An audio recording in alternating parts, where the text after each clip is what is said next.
Cannabis Common Sense, the show that tells the truth about marijuana and the politics behind its prohibition. Hello and welcome to another exciting edition of Cannabis Common Sense. Our show is a production of our political committee, the Campaign for the Restoration and Regulation of Hemp, or CRRH, and our affiliated nonprofit organization, the Hemp and Cannabis Foundation, or THCF. We have a few guests this evening. Miss Madeline Martinez is here, the Director of Oregon Normal, Executive Director, and co-chief petitioner along with myself on the Oregon Cannabis Tax Act. We have another guest, Brian Jameson. He works with Biodiesel Coalition. Is here this evening to talk about a new movie that's coming out called Fuel, and we'll talk a little bit more about that and have a film clip from it. And Mr. Tim Pate is here to provide musical accompaniment. Hi, Tim. Hello. Good evening, everyone. Welcome back. Thanks for the pumpkin last week. Oh, you're welcome. I'm sorry I couldn't be here, but I'm glad you got the pumpkin. Hey, it was a pretty nifty pumpkin. Cool. Good. So stay tuned, and we're going to bring out our infamous dancing cannabis leaves.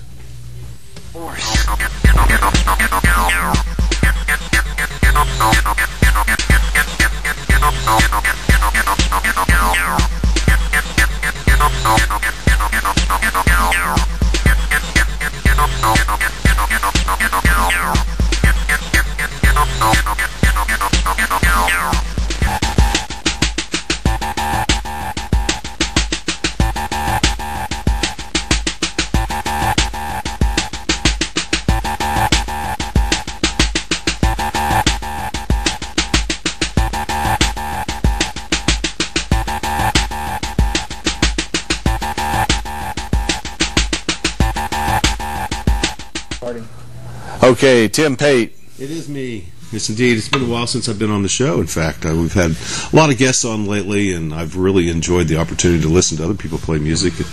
Here's one I wrote, maybe 25 years ago. I wrote it about a day that I was up on Willamette Pass, the day that the fall turned to winter, kind of like this week. So, anyway.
Thank you, Tim.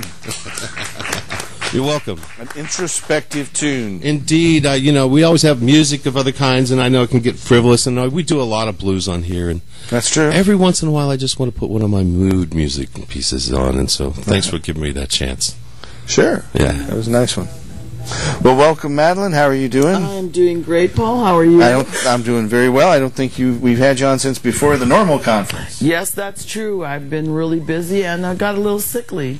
Really? Just, the weather change just kind of makes those old bones creak. Yeah, I can relate to that one. And how are you, Brian? Been fantastic. Great.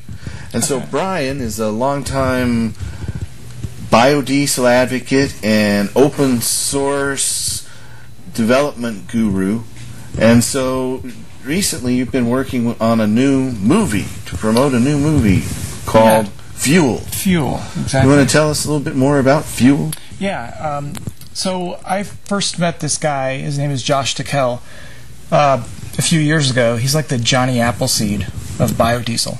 He got into this van about 11 years ago, and he started driving around the United States. It was powered by vegetable oil and was biodiesel. That the veggie van thing? It's the veggie van. The veggie van, so I it went all remember over that. The place, right. And he started working on a film, and it's taken him 11 years. More than 1,000 people have worked on it.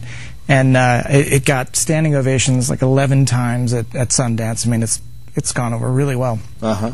And it's such a great film. Biodiesel and sustainability and fuels like that are really, really important. But this is more than that. It made me so hopeful. It made me feel so good to see this film. And the timing is really good. And so it talks about fuels as does it look into petroleum at all, or is it more focused on alternative? It's pretty aggressive about petroleum. It says a lot of things. I think it's a message that a lot of people really need to hear.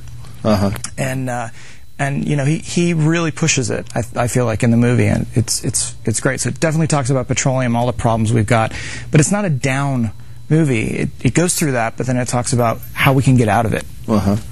So we have a film clip. I'll see if maybe we can get them to set that up a little early in there, and we can have them run that. And okay, they're ready. So enjoy this. We'll be back in just a second. This is from the new movie Fuel. We are facing the decline of the primary energy supply that runs the economy. From market forces, We cannot track $2.3 trillion. To armed forces. The United States has elected to pick up a gun and go rob a service station. To forces beyond our control. The fact that Katrina was intolerable was largely oil industry made. There's one element that drives our world. America is addicted to oil. Our dependence sent one man on a journey to find a solution. Can I get a medium Sprite and all your used cooking oil, please? Hey man, how many French fries to the acre does that thing get? I mean, people were interested. 1988. I'm sitting on the foot of my mother's bed. She's sick. This section of land in Louisiana has the highest number of cancer incidents in the United States. People are sick, people are dying in this state, and it's because of oil processing. Do I tell people the truth? That I grew up hating oil companies. Our search for a replacement for fossil fuel doesn't end today. I stopped fighting from anger, and I started looking for partners. What we have to aim for is a technological breakthrough. Here, this could be it. This could be the stuff that saves society. Wow, tastes like peanut oil. The question I get asked all the time, is it too late? What can I do? The way we live affects the next person, and it affects our community, it affects our country, and ultimately affects the planet. We're borrowing this earth. We have to consider what we're leaving to our children. It is going to take everyone to create the world that we're going to have to create to survive. Fuel.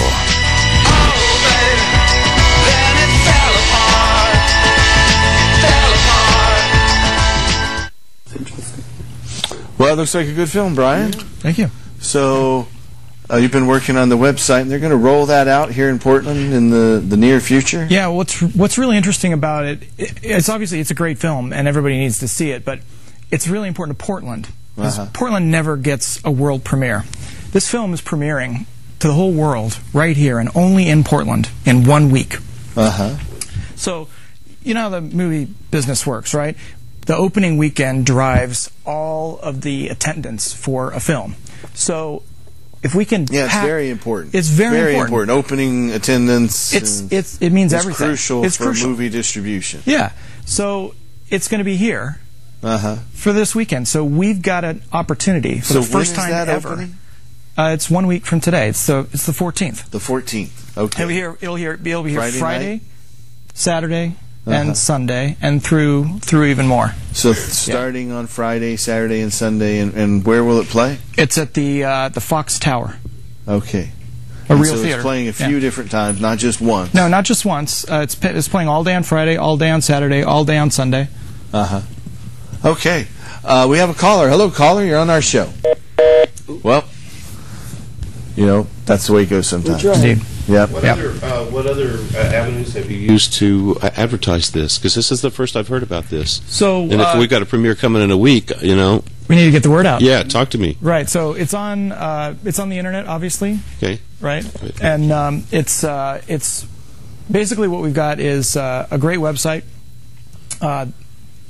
That's that one. All right. We've got a great website that you can check out, and it's the Fuel Film, and that's the best place to go. It's going to be on the radio and all that. You can obviously just walk up to the theater and pick up a ticket.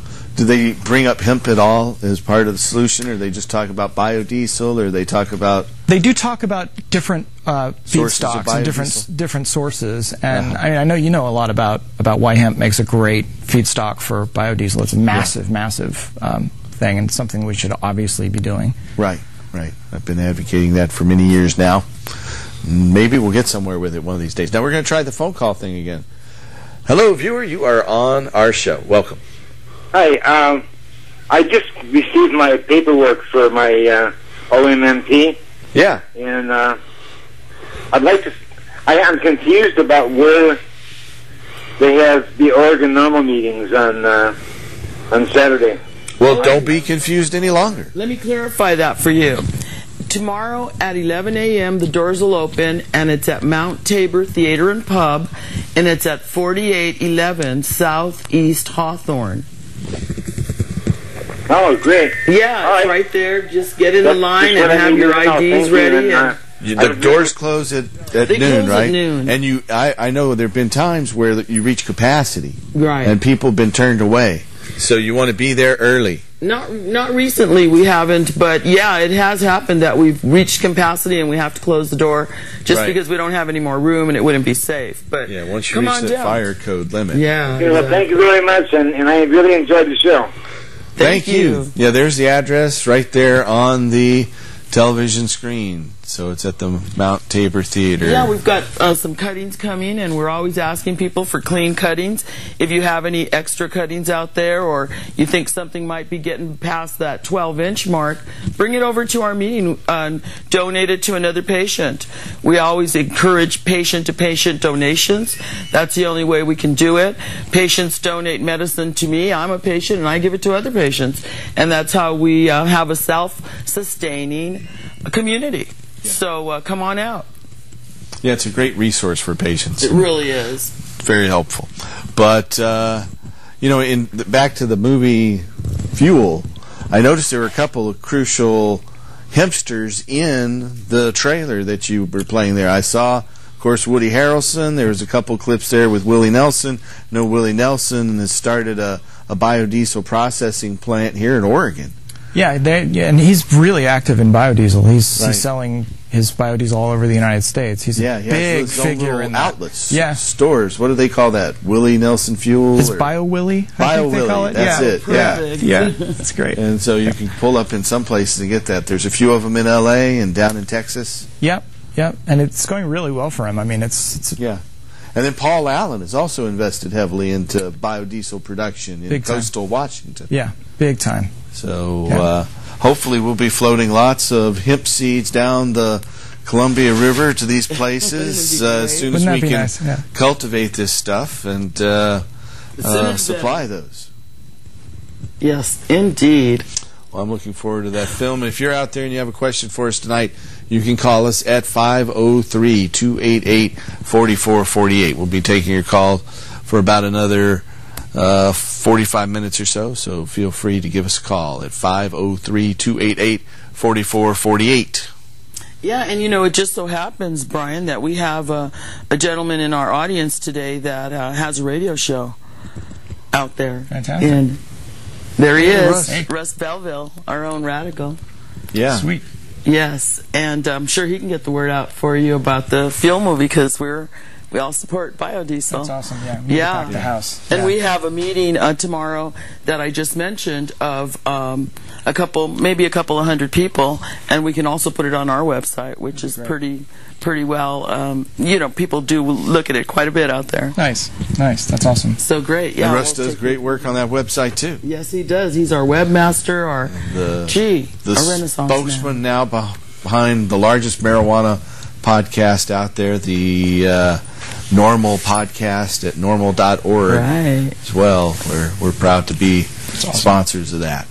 Yes, and we get the word out pretty well around here, around town. Thinking about getting the word out, there is an important issue that we do need to get the word out. I know you've got some documentation there about Dan Harmon's move and the move by Associated Industries of Oregon, or is it Oregon Associated Industries? It's AOI, it's Associated Oregon Industries. That's it. And they are moving to curtail Oregon's medical marijuana law. They want to lower the number of plants and lower the amount of medicine that patients can possess. I think from currently we're allowed 24 plants and 24 ounces.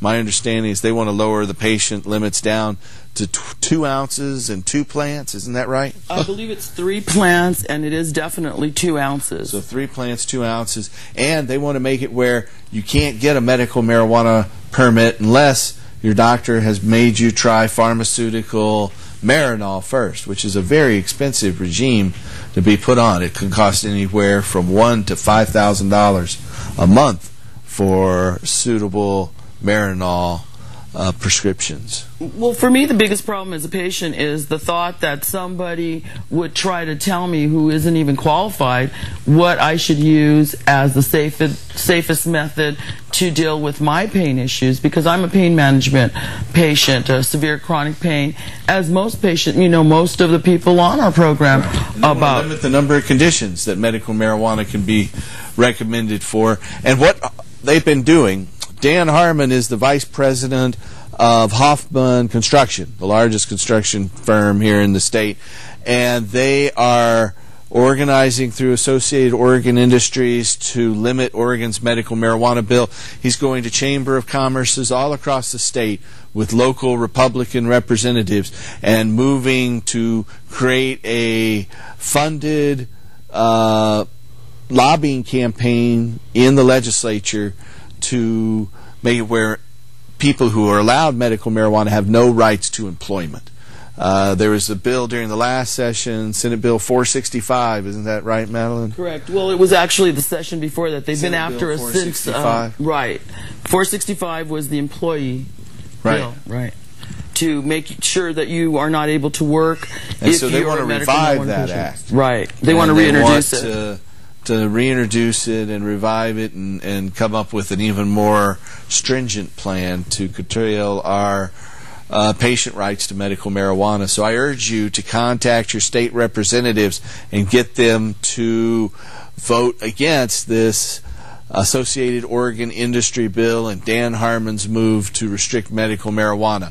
There are 2 numbers right there on your screen. One of them's toll-free to contact our state representatives in Oregon. So if you're an Oregon resident or voter, I urge you to call that number. It's 1-800-332-2313. That's 1-800-332-2313. Or if you're in Salem, you want to call direct, it's 503-986-1187. It's 503-986-1187. Well, we're going to try to talk to some of our representatives and find out what strategy is best for us to use as we proceed, because, you know, now there's been a shift in power at the legislature as well. Well, that's something we haven't even talked about yet. We've had hopefully a peaceful revolution that might have started here in America. We all know what we're talking about. But let's take another phone call. Hello, caller. You're on our show. Hi. Hey, Paul. How you doing? Hi, Madeline. Hi. Hey, welcome. Hey, you guys are doing a great job, and we really appreciate this. And, hey, Madeline, I'm really sorry I'm not going to be able to volunteer tomorrow because I'm taking care of my girlfriend who had a second surgery. Oh, no. Hey, Charlie, thanks for letting us know. But we've got plenty of volunteers, but we miss you, so come on back when you get a chance. I will. Hey, I miss you all, too, and like I say, I'm still trying to get signature for the OCTA. Oh. Well, that's something we should talk about. I'm glad you brought that up. That's Charlie. a very good... Actually, we recently have done some polling. Our political arm, Campaign for the Restoration and Regulation of Hemp, contracted a poll on OCTA for $5,000 with Riley Research. And we polled the ballot title, the ballot summary. We asked, if you don't support OCTA now, what would it take to support it? We got a large number of verbal responses on that. And we added in that OCTA would allow industrial hemp. And we were able to see how those issues polled. And we've decided that we're going to have to rewrite OCTA to stand a better chance at the ballot box. So in the past couple of weeks, we've been engaged in that process, and we've decided to suspend initiative number 2's signature drive. We don't want to waste our time and effort when we could come up with something better, and we have the resources. I wish we'd done or been able to afford that polling a little bit earlier, but we've done it now, and it seems that when it comes to selling marijuana in liquor stores, there are certain groups that are strongly against that. In terms of Republicans, they were 9 to 1, or only 90% of Republicans were against selling marijuana in liquor stores, and that's a hard number to overcome. And so when we added in about industrial hemp, we were able to get a majority of Democrats and an even larger majority of independents to support OCTA, but we decided to make several crucial changes. One of the changes is to allay patient concerns regarding the Medical Marijuana Act. So the new version of OCTA will allow the Medical Marijuana Act as it currently stands to remain on the books. It won't overturn it with a new set of laws. It'll set up a new set of laws and allow medical marijuana to be available in pharmacies, but it'll also continue the current state registration. So patients didn't worry that we were going to lose medical marijuana if OCTA passes and all marijuana laws were thrown out. Some patients were afraid that there wouldn't be any Medical Marijuana Act left, so we decided to exempt the Oregon Medical Marijuana Act. So that was one change. Another change had to do with taking it out of the liquor stores. So we've mandated under a new version that marijuana could only be sold in marijuana-only stores. It couldn't be sold in the same stores that alcohol was being sold in. And that kind of matches the way it is in the Netherlands. In the Netherlands, they only allow the sale of marijuana in coffee shops and try to mandate that it be kept separate from alcohol and other hard drugs like heroin or speed or things like that. Also, we decided to reiterate hemp's use for biodiesel fuel and industrial hemp. So we made a number of changes to make the hemp portions of the Oregon Cannabis Tax Act more prominent and stronger. And so that's where we're at right now. We're going to need to gather at least 1,000 signatures. We're also considering whether to just separate industrial hemp and do a hemp-only bill. Once we have the ballot titles on these issues, then we could poll again and see if we have something that can pass. And so what we want to do is try to develop a bill that stands a good chance of passing if we're going to put the effort and energy into putting it on the ballot and then raising the funds to advertise it and put it before people. So we basically taken a basic political tact and decided to withdraw initiative number 2. And Madeline and I are chief petitioners on that, and we've made that decision and decided to announce it here tonight So thanks, Charlie, Charlie, for bringing it up. I appreciate it. But yeah, and I think it's really important that we did it responsibly. We don't want to mislead anyone or have them think that, oh, they're out gathering signatures when in fact we're not any longer. So if you're out there gathering signatures, you can stop now and you can turn them in to us at the office. At the OCTA office. If you'll just put them in our OCTA office, we'll gather them from you because we don't want people's information out in the streets. And we will have some sponsorship petitions. Now, when we filed this version of the Oregon Cannabis Tax Act last year, the law was you only need 25 signatures to start the process with the Secretary of State to generate a ballot title in question. But on January 1st of this year, 2008, a new law went into effect, and now you need 1,000 signatures. Right. We're getting 25 signatures is pretty easy. Anybody can do it in less than a day. Getting 1,000 signatures is a solid 2 weeks of work, for a single individual if you're out in the public. So we are going to be gathering 1,000 signatures for the new version of OCTA. If we decide to draft a hemp petition, we'll need 1,000 signatures on that, and then we can get the Secretary of State to produce the ballot title in question. Those are what's really crucial. That's what appears on the ballot, and that's actually what people vote on. So there's a process with the Secretary of State and the Attorney General to refine that if you don't agree with the first drafts of it. So that's something we'll look at next. And then once we have those drafts, then we can poll and see if we have something that is more viable than the OCTA we have been circulating up to now. But for now, the initiative that says Initiative 2 is discontinued and will be withdrawn officially sometime in the next few weeks. Yes. What about 28? I-28 is still in circulation, and that's a petition to set up dispensaries for medical marijuana patients. And that's one of the things that... talking to them this weekend about working together on common cause and trying to develop the best bill possible that benefits the most people. Yeah. And them being voter power and the folks that behind the I-28 petition drive. That's one of the things that Harmon mentioned in his his list of complaints is that what we must oppose the expansion of the OMA establishment of marijuana dispensaries. There's a lot of fear of what's going on in California may be coming back up here. The DEA may come in and try to mess with our program, and so that's a big fear for everyone. Everything I've seen from Harmon so far is that he's trying to create a battle that is more a moral battle than a legal battle. Said that. He said that. He did say that. And so everything that comes out of that ambiguity. Everything that comes out of that man's mouth or from his pen right now tells me it's a culture war. It's a culture war, that he's more interested in his own moral standards than he is the health and well-being of a single person on the Oregon medical marijuana program. And so I oppose him absolutely. He's trying to put his morals down my throat. Legalization as being an issue of cognitive freedom, a freedom of thought, and a diversity issue. And it's a matter of letting everyone pursue happiness to the best of their own ability. Quality of life. For me, having cannabis increases my quality of life, and it's part of my pursuit of happiness, and it's part of my cognitive freedom.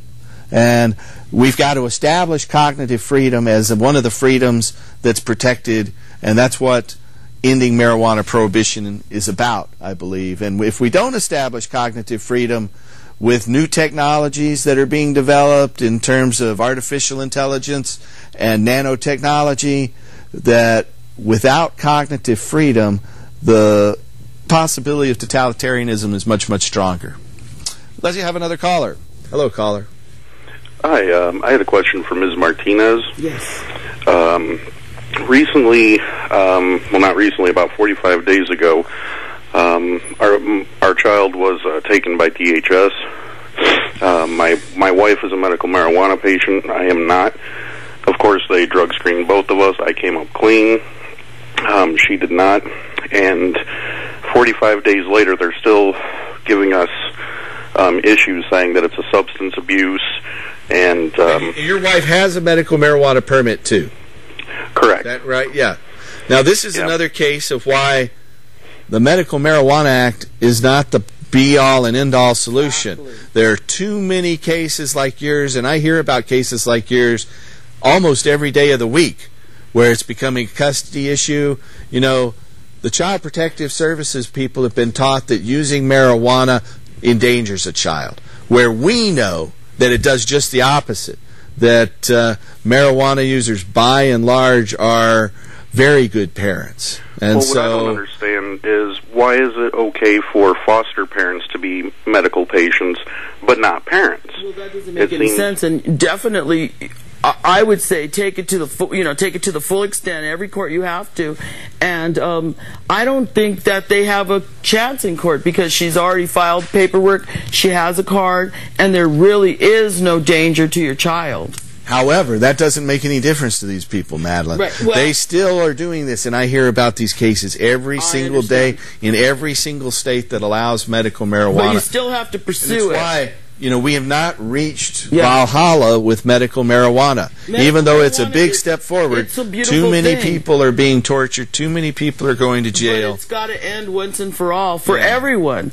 not just for a few people, because this isn't right. So I would urge you to work with your lawyer, perhaps prepare a lawsuit against the Child Protective Services and file that. Yeah, we've been in process of that, getting our things together. And I know you probably mentioned it because I did mention that I have friends. And it's got to be heartbreaking. We both who got to keep all of us their niece and nephew because their brother got into a drug situation with meth, and so they let them keep them rather than sending them to foster care. And so because of that, and because of other cases I've heard where a couple breaks up and one or the other is upset, and so they try to make the medical marijuana an issue in court, and the judges have said as long as they've got a card and they have jumped through all the hoops, there's not a problem. And that's what I'm saying. But I believe that until we end adult marijuana prohibition, these problems in society are going to continue to haunt us. So, as I said, medical marijuana is a beautiful thing, but we need to go past that, beyond it now. And persecution such as yours are taking place. It's ridiculous. So, I just urge you to fight that to the best of your ability.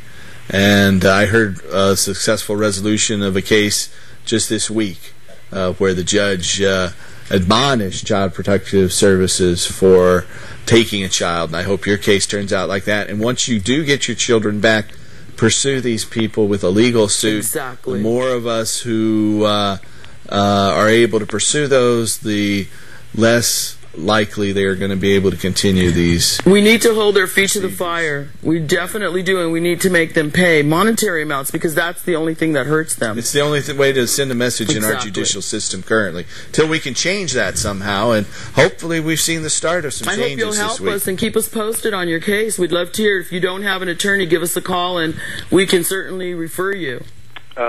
Yeah, I've actually been hoping on speaking with Paul. Oh, okay, great. Well, he'll be at the meeting tomorrow.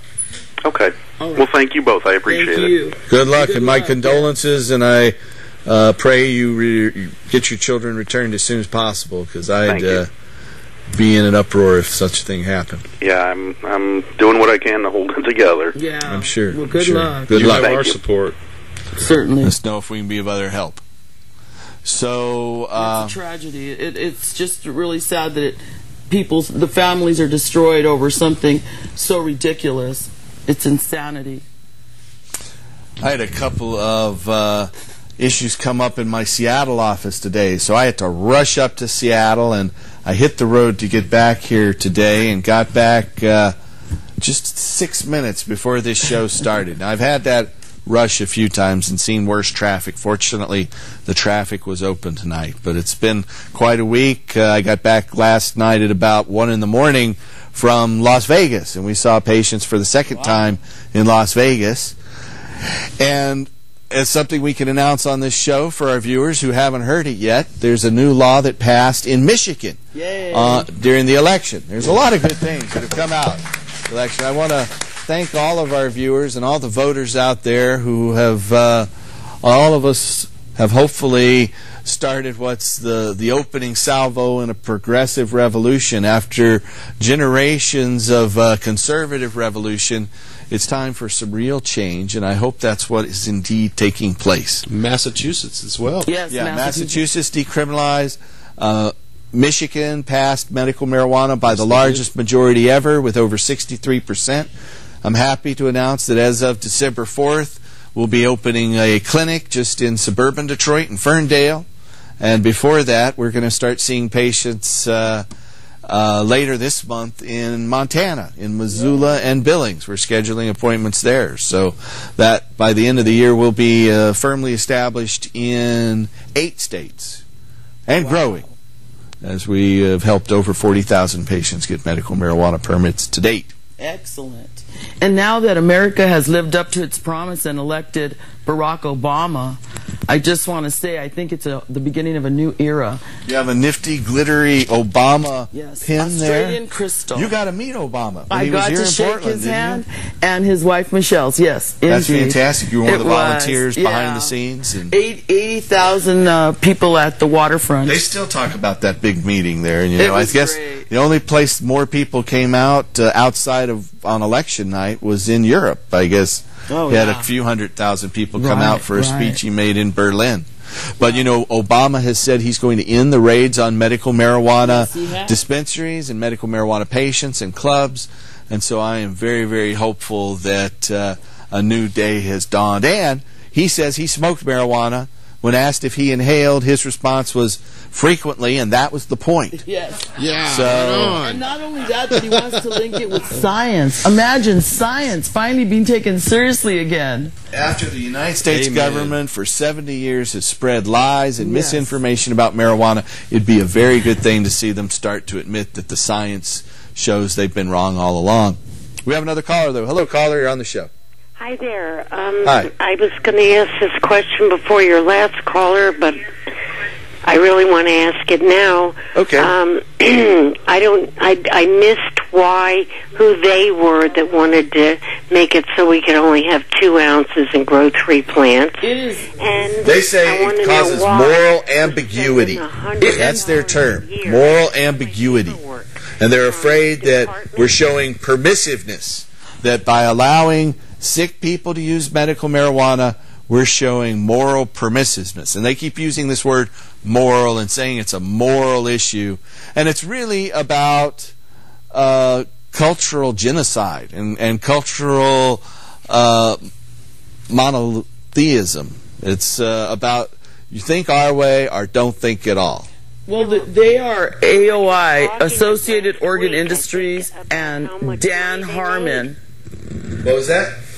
I think last week you were just talking about how much money the state made on medical marijuana patients paying. The total number of fees to date, I think, is topped $10 million now after 10 years. Medical marijuana patients have paid $10 million, and over $900,000 of that was diverted to the health plan in general from the Department of Health. Yeah, Human Services. It's just an outrage. It really is an outrage, and we hope that after I'm going to be speaking with Diane Rosenbaum probably one day next week, and we're going to find out what strategies they want us to use. As I mentioned, there was a shift in power at the legislature, and we want to see what they think our strategy should be. And we hope that everybody out there will be vigilant and know that when we send out our email alerts and when we ask you on this show to gather with us to rally and protest against this treatment of medical marijuana patients, that you will all come out. It's sad when we have party events, everyone comes out, but when we're out there fighting for our rights, it seems like a slim crowd is who makes it, and it's usually the board of directors. So we hope that everybody will get motivated at the fear of losing such a great law. Yeah, well, maybe we won't have to be so afraid of the Patriot Act now. Yeah, let us pray, huh? Yeah, Thanks. It seems like we've had the first real move toward a progressive policy by our federal government in our lifetime, or at least my lifetime. The most since LBJ. It's really important, though, for everyone to understand that we have to let our voices be heard by contacting our representatives. You can't just go to the ballot box and vote for them and then think that it's over. You have to let them know what you want them to do. They work for us. We are taxpayers, and we pay their salary, and they need to know what's on our mind, because if we don't share our opinions, they have no way of knowing. And one thing that this guy Harmon said that was quoted in the Corvallis Gazette was that there was no opposition to to restricting medical marijuana. He said there were just a few advocates out there, and so I guess all of our viewers out there, the most popular cable show here in Portland, you are all just a few advocates. We have, according to Dan Harmon, we have no political strength, and he's going to roll over us. And we want to show him he's wrong. He keeps admitting to many abuses that we've had too. Yes. I don't see that. I've asked him. Well, he's gone to, like, Washington County had a press release about a month ago that led to a number of stories about robberies and things revolving around medical marijuana. You know, one of our heroes, Dave Verstappen, who's won the last 2 Oregon Medical Cannabis Awards, was just last week during Halloween, had an attempted robbery and was assaulted. And fortunately, all 3 of the assailants have been arrested in that case, and they didn't get away with any medical marijuana. I guess they pulled a gun and a club and started beating them. And they were able to get them out of there, and the police have now arrested 3 different people who've been involved in that. But what they're trying to do is say that the medical marijuana law leads to that kind of violence. And I say it's marijuana prohibition that leads to that kind of violence. And when's the last time you saw a high school full of drunk kids? It was during alcohol prohibition, when they were selling alcohol in the schools. We need to get the sales of marijuana out of the hands of kids and substance abusers who control it today, and legalize it, tax and regulate it. That Dan Harmon actually said. He said, we've told legislative officers, you'd better tape your socks on because we're going to come hard. Yeah. That's frightening. They're in there coming hard. So I urge you, we'll pop those numbers up on the screen again. If you're in Oregon, you want to contact your Oregon legislators by calling 1-800-332-2313. That's 1-800-332-2313. Or if you're in Salem, the Salem number is 503-986-1187. You know, I like what you're saying here, and one of the things that I would love to remind Dan Harmon right now is this week we won the election. Yeah. And I'm a Democrat, and I intend to mobilize every single voter who voted in favor of this to oppose you. I seriously mean that, and we've got a lot of help here. We've got a lot of people here. I know when they tried to recriminalize marijuana. You have some silliness about you. You know, you're trying to throw your morals at us, and we don't accept that. We just don't. When they tried to recriminalize marijuana here in Oregon 10 years ago, the legislature ended up voting 2-1 in favor of it by 67%. We got a referendum and put it on the ballot and defeated it by 67.5%. Right. And it was defeated in every single county in this state. And we're not going to let them shove this thing down our throat. And so that's why we urge you to contact your legislators and let them know that we're not going to stand for Associated Oregon Industries, AOI, and Dan Harmon setting the legislative agenda when they lost the election. Yeah. So. Hoffman Construction Company, if you see him out there, that's who this is. He's the the vice president of that company. But also I want to mention, on a happier note, the Oregon Medical Cannabis Awards is coming up on December the 13th. And today and over this weekend is the last chance to submit your entry. So if you're out there and you're a great grower and you know it, and everybody tells you that, why don't you enter some of your medicine into our strain evaluation? This is the 7th year for the Oregon Medical Cannabis Awards, and patient judges will evaluate your medicine, and then we will grade them all. And we just mentioned David Verstappen, who has been a winner for 3 years in a row. Yeah. And so it's pretty exciting. We get to find out which of the local strains works most effectively. And when I say local, they're coming up from Grants Pass and Lakeside. You know, it's really the only quantitative and analyzed medical or marijuana grading competition in the country. It is. You look at all these other cannabis cup things that happen in the black market, and it's all about getting together in one night and smoking a bunch of marijuana and saying, oh, I think that one's the best. Yeah. Where you grade the buds on 8 different categories: smell, taste, aroma, appearance, medicinal effect, and medicinal what else? Effect is gets double points, and it's just a really excellent assessment of what the quality of the medicine is. We did a little research with the late Dr. Todd Meccaria and Dr. John Morgan, and they both helped us along the way, and it's been going on for a while, 7 years now. And those are two of our heroes that have not made it to cannabis prohibition freedom, but they paved the way for us. Yes, they did. We have a caller who's been standing by quite a while. Hello, caller, you're on the show.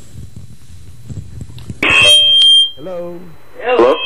Yeah, I've noticed from depression and bipolar syndrome, and I don't need anybody to tell me. I know for a fact that when I smoke marijuana, I am much more motivated. I get a lot more done, and I wonder if anybody can tell me any more about this, how I can better use it, possibly, what sort of strain, what sort of growing methods and harvesting methods. Folks can cover each of those different topics. It's really a broad subject. There's a book out there you talk about being better motivated called Cannabis Spirituality, written by Stephen Gaskin. That talks about using cannabis in a spiritual way. There are books out there about cultivating it. I always recommend Portland's own George Cervantes' book on marijuana horticulture. And it's just a broad topic. And in terms of the different strains, that's more individual, don't you think? I'd say the same strain can be grown different ways and harvested at different times, where it could be radically different. So you'll have different effects from the very same plant if it's grown at a different way or harvested at a different time. And that was Dr. John Morgan's opinion, that no matter what, it would be like any other medicine. Say Tylenol works especially well for you, but it may not work for your spouse. So that was really interesting, and we found that it's very true as far as marijuana goes. It may work well for lower back pain, but it doesn't work well for fibromyalgia, and that's why we started this strain evaluation to determine which is most effective for your symptoms. So thanks for your call. If you have a question out there, you can call us at 503-288-4448. We have a microphone for our in-studio guests. We have a studio audience. If you'd like to come down and watch the show any Friday night, we're live at 8 p.m. at 2766 Northeast MLK. It's at the corner of Graham, like the Cracker, and MLK, Martin Luther King Jr. Boulevard. And so I want to mention that John Trudell's also going to be at the Oregon Medical Cannabis Awards. One of my heroes. Yes, and our own normal executive director, Alan St. Pierre, will be joining us as well. He'll be our keynote speaker. So that's going to be at the Ambridge Convention Center, which is right by the Portland Convention Center, kind of behind the Starbucks there. Yeah, Ambridge Event Center, and it's at 300 Northeast Multnomah, right behind Burgerville, and next to the convention and center. So it's Saturday, December 13th. Saturday, December the 13th. It starts about 10 a.m., and we'll be there until 5. We have some more vendor spots open. If anyone's interested in vending, we are still accepting applications. So go on our website, ornorml.org, and find out how you can get involved. Okay, we have another caller. Hello, caller. You're on the show. Hey, guys. How you guys doing? Hey. Very well, thanks. Good. Just keep up the good work. On the Medical Cannabis Awards, I just wanted to know, how many strains can you enter, and how much of each strain do you have to need? You have to enter an ounce of each strain, and you can enter as many as 4 strains. Okay. Perfect. Thank you all very much, and keep up the great job. Okay, all the information is on our website, by the way. Just go down the left side menu and check out Oregon Medical Cannabis Awards, and everything's there for you. Or you could come down to the medical meeting tomorrow at Mount Tabor, because the deadline's coming up for that, isn't it? Yeah, it's this weekend, actually. So if you're going to get your strain in, you need to do it this weekend.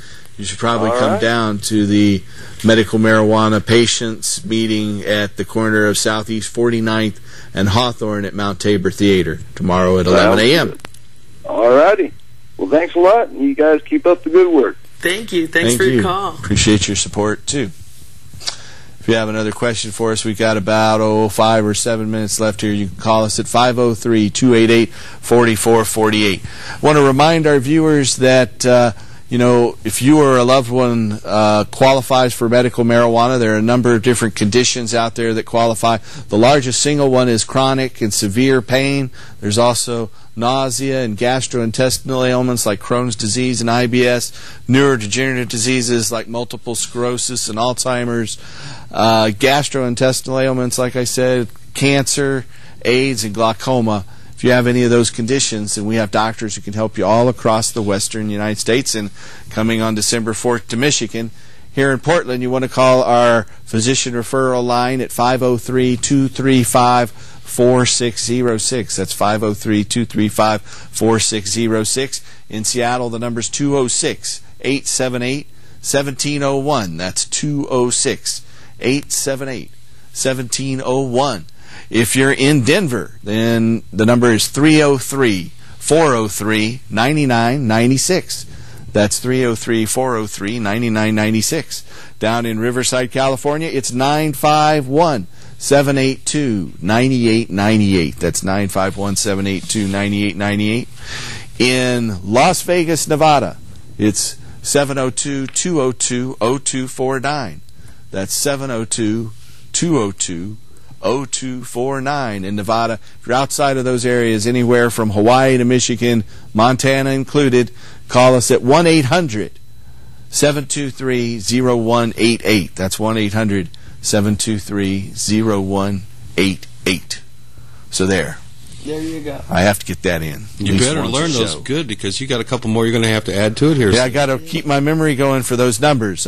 People ask me, how do you remember all that? And I'm just blessed, I guess. It's all that hemp. Yep, that's it. That's what doesn't it is. affect It's the my cannabis. short-term memory. Yes. That's the way it goes. What'd you say? Well, I want to remind everybody that everyone has one small voice, but together we can be a giant roar that can change anything. Look at what Barack just did. Who would have thought it at the beginning of this, campaign? Nobody would have thought that he had a chance. Yeah. I mean, everybody blew him off and said, yeah, right, but here we are. It's a new day, and progressives are now ruling the country. Well, yes. Hopefully we'll take charge slowly. We still have Dick Cheney and George Bush in there for a few more weeks. Yeah, but they're lame ducks now. There's not much they can do. They're going to do one more lame duck session. Quack, so we'll quack. see what they get. But they definitely don't have any political capital to expend anymore. It's amazing. Just 4 years ago, they wanted to privatize Social Security. What if they had? I mean, oh my God, all of our Social Security checks would have been cut in half with the stock market having fallen through. Yeah, that's why this would be an ideal time for hemp and this fuel. Tax and regulate with marijuana. the economic crisis. We have it. Like this movie, he's already on it. Right. Well, one of the things that we Yeah. found out today is that there's a website, change.gov, and if you go to that website, President Obama is actually taking advice from his constituents, from Americans. Amazing. So you can go there and you can talk about hemp fuel, talk about medical marijuana, talk about your rights. Change.gov. He wants to hear from you, so I would say let him hear your voice. So, Brian, we are counting down with just a few short minutes left here. Let's go back to this movie that's coming out. It's called Fuel. It's called Fuel. It features some of our favorite hempsters, including Woody Harrelson and Willie Nelson. I saw Sheryl Crow in there. Yeah. And so it's talking about alternatives to petroleum. Yeah, it's how do we get out of this mess. And you've been working on the website. And it's going to premiere right here in Portland. Friday the 14th. Next Friday the 14th. Saturday the 15th. Sunday the 16th. At the Fox Tower. That's the place to go see it. So it could be transformative, and we urge you to go out there and support this thing with your hard-earned dollars, because that's the kind of thing that makes a big impression when we Portlanders go out and show support for something like this. The national distributors pay heed and might get it out even further. And it has an important message that needs to get out. And the more we can tell people that industrial hemp is part of that, the sooner we're going to see one of the goals of our television show, which is the end of adult marijuana prohibition and the restoration of industrial hemp. Exactly. Absolutely. So that's going to play at what theater again? The Fox Tower, and the website is thefuelfilm.com. Thefuelfilm.com. Excellent. All right. So is there anything else you'd like to say in closing, Brian? Thanks for the opportunity to come on here. You guys are doing an awesome job. What you're doing is so important. Thank you. Thanks for doing what you do. Appreciate your help and support and everything. Absolutely. Madeline, is there anything else you'd like to say in closing here? Yeah, come on out to the cardholder meeting tomorrow if you're a cardholder at Mount Tabor Theater, 4811 Southeast Hawthorne. And the doors open at 11. If you have all of your ID, a state ID or driver's license, your OMMP card, or paperwork that's date stamped with a receipt, you can come on in the door and you can join right at the door. So we hope we can see you. And if you've got a nice strain that you think is the best, be sure and enter in the Oregon Medical Cannabis Awards. Deadline's this weekend, and we'll try to accommodate you any way we can. We had a couple of other people that should have, could have been on the panel with us this evening. One of them's Russ Balville from Air America and the local KPOJ station, and what else? XM Radio, and also Dr. Philip Levesque. You're at our little microphone there. Is there anything you'd like to say in closing here, Dr. Levesque? If I can figure out how to turn on this damn thing. Oh, it's turned on. Just talk. Yes. Today, when I was playing with my computer, I discovered regarding Massachusetts decriminalizing marijuana that they have been trying to do this for the past 10 years. And the story is that the people in Boston, Massachusetts, and the rest of the state have been smoking high-grade stuff for the past 10 years. So it's really surprising that it took them 10 years to get it totally decriminalized. Political change takes persistence, and it helps if you ride the edge of a political wave like we had with this breakthrough. Thank you, Doctor. I want to thank you all for watching. We're going to go out with the musical accompaniment of Mr. Tim Pate. Tune in next week and help us restore hemp. Good night.